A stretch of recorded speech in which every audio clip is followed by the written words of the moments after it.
Hey guys, it's Brett Burns here with Prepared Man, and in the Bush Final 2 Challenge, I'm working on building a shelter.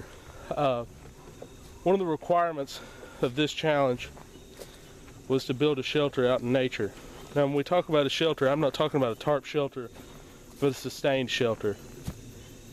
I think that a tarp is an excellent thing to have in your kit. I do have a haversack tarp, I have a large tarp, but according to this challenge, it says make a shelter and describe why it's suitable for your environment and video the complete shelter. And I'm supposed to use materials to be efficient, and it should look good as well. So we're going to build a sustained shelter. I'm going to use Mother Nature to help me. As you know, I'm in the southeastern woodlands, southeastern United States. I'm in southeastern Kentucky right now. We got some rain coming in, and I'm looking at a shelter, and I'm looking for something that nature's provided me. Now, something that I know about is that in southeastern Kentucky there's quite a few caves. And what I've done is I've found one of these formations. And I found this scouting around looking for some locations, and I found a place to set up my shelter. So with minimal effort I can get out of the rain and provide myself with shelter. So let's take a look. This is the shelter itself. As you can see, it's a pretty big rock formation. You go back in the back, there's plenty of places to get out of the rain. There's a very large shelter here. There's also a small one here, which we'll be using for this challenge. But as you can see, it's dry on the inside. There's some leaf litter, but it is dry. It's not deep enough to attract predators. This other side's muddy, but it's a large shelter. So I'm going to kind of back off of it. We're going to flesh out this shelter, and I'll show you what I'm going to do to make it livable. And we may do a video of it overnight here. I'm sorry I am out of breath. Struggling to breathe from upper respiratory. I'm going to use my haversack kit here. I only got 1 bar of battery, so hopefully I can get this done. If not, we'll have to tear it all down and start over.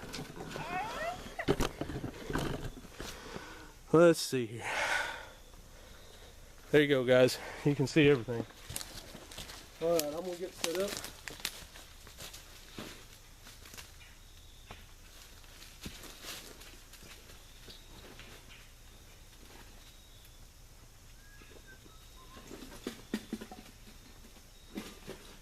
I'm going to use as much as the ground as I can. A good little sapling that's already broke. And what I'm going to do is I'm kind of measuring off to use the inside of this as shelter as well. That's part of my wall.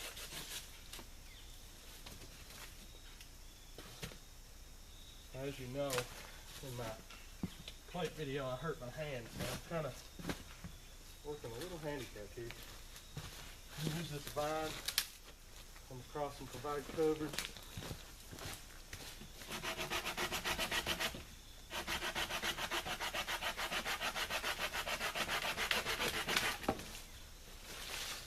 Little snaggly.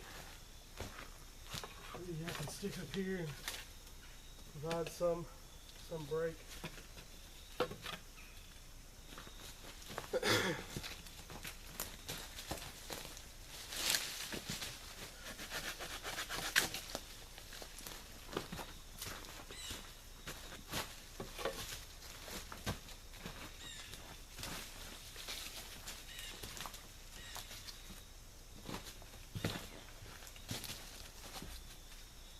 What I'm doing is I'm using the smaller part of the shelter, this smaller cave, to really hold in body heat.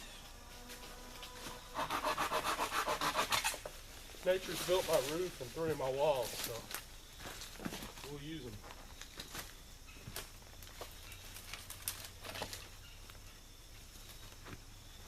Everything else is just kind of building this maze to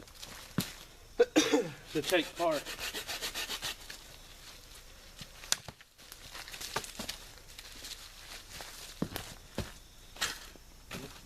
this in.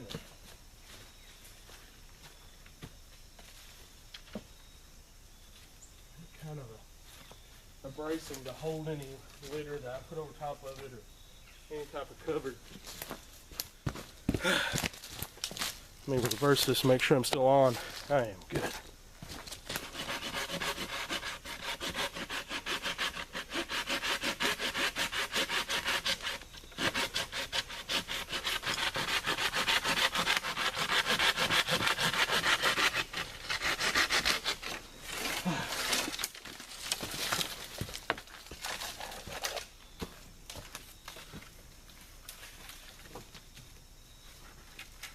Trying to use as little cordage as possible.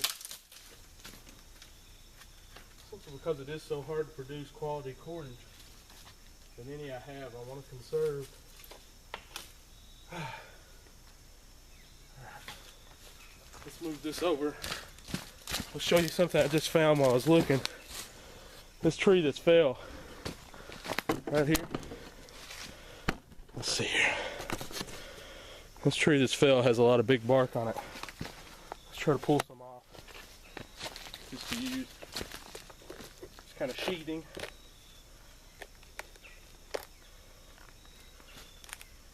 Let's give it a try anyway.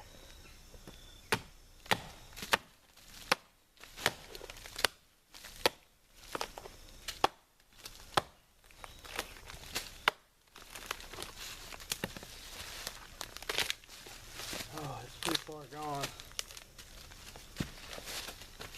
Yeah, it's pretty far gone. But, and underneath I did find this one. I'll go ahead and prop this up here somewhere. Just so you get the idea.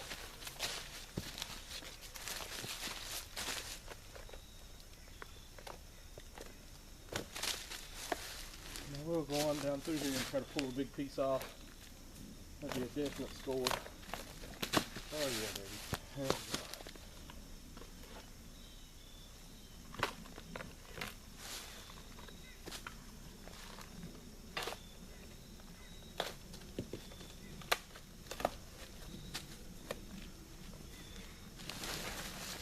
Some nice large pieces.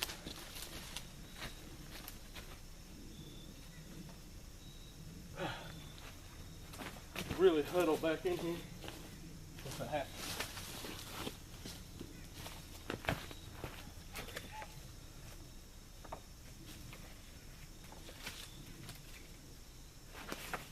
Use this cover element that I keep in my haversack to make a much better shelter.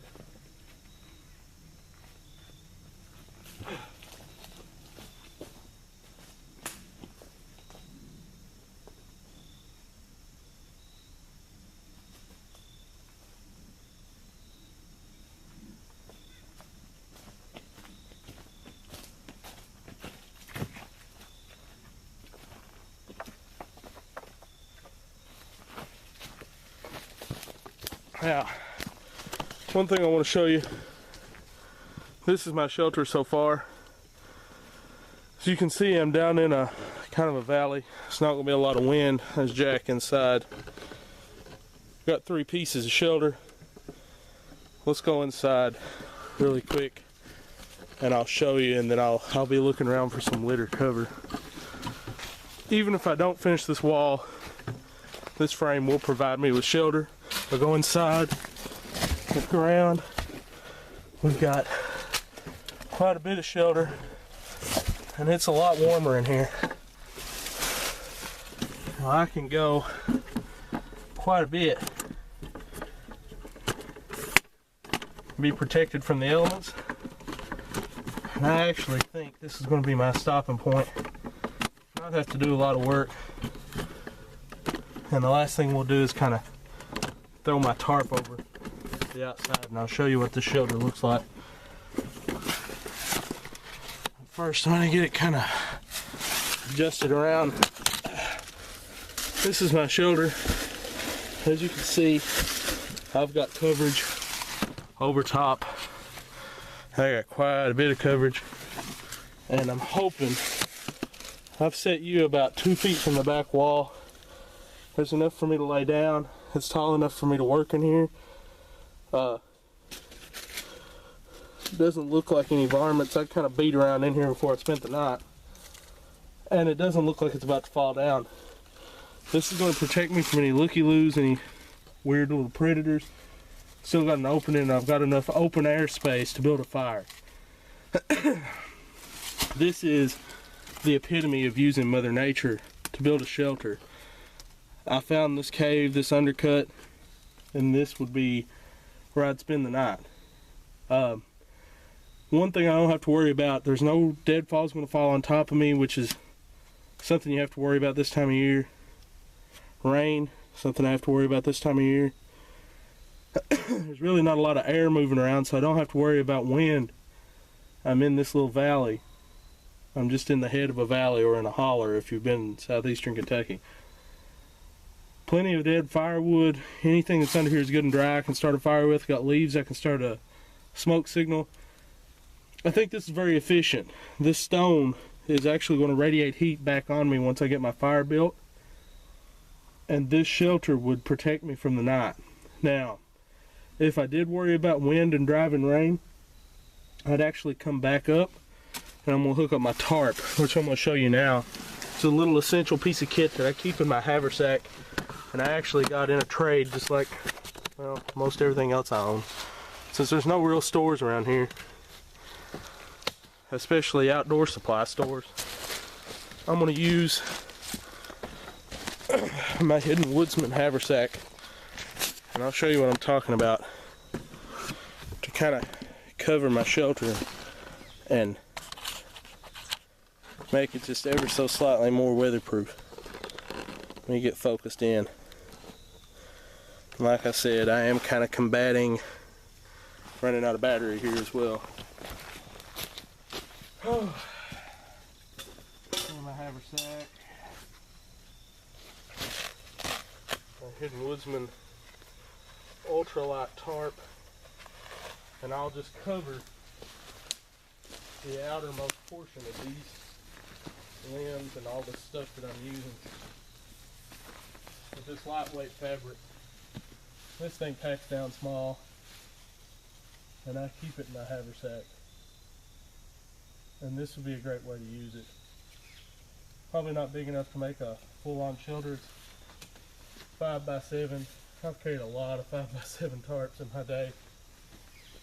I could use this as a simple lean-to, I guess. It's about the size of a USGI poncho.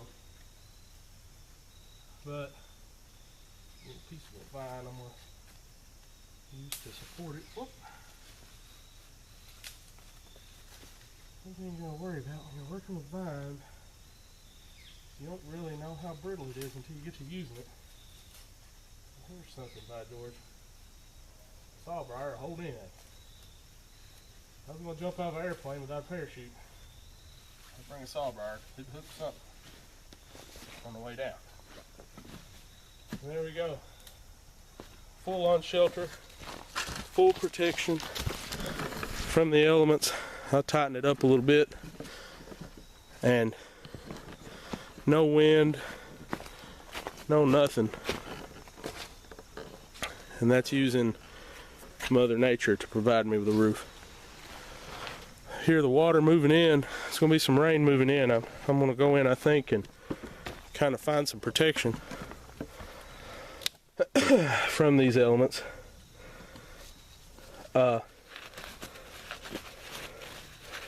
Then we're going to talk about cooking. We got to cook at some point. A wild meal. Gonna jimmy me a stick in place here just to hold that. Keep it tight. I want it underneath this bank as much as possible. I'll just flip it over top of that. If that brace is good. There we go. Come on, flip over that. There we go. Now, that's going to shed water. Makes my shelter waterproof. Build my fire up here in the opening. Right about here. That makes it more weatherproof. This is what it's like to use shelter. Use Mother Nature to find shelter. Let's go through the challenge again and then we'll wrap up. Make a shelter and describe why it's suitable for your environment. Southeastern Kentucky, we've got rain and low-level winds. Severe thunderstorms moving in the night. I don't want to be up on top of a hill, so I'm at the bottom of the hill. Lightning follows the least pattern of resistance, so I'm not on top of the hill. Use some materials. I'm using Mother Nature, this rock bank, all these sticks. I am using this one membrane that I have. Could be drum liners. This happens to be a little backpacker's tarp that I carry in my haversack. Efficiency. This stone's going to radiate heat back onto me. If I had a Mylar blanket, I'd put it up behind me to actually just blow it back on me on all sides. And that's my shelter, guys. Appearance wise, I think she's beautiful. That would be home for the night. This is Brett Burns with In the Bush. Prepared Man. Final challenge. Thanks, guys.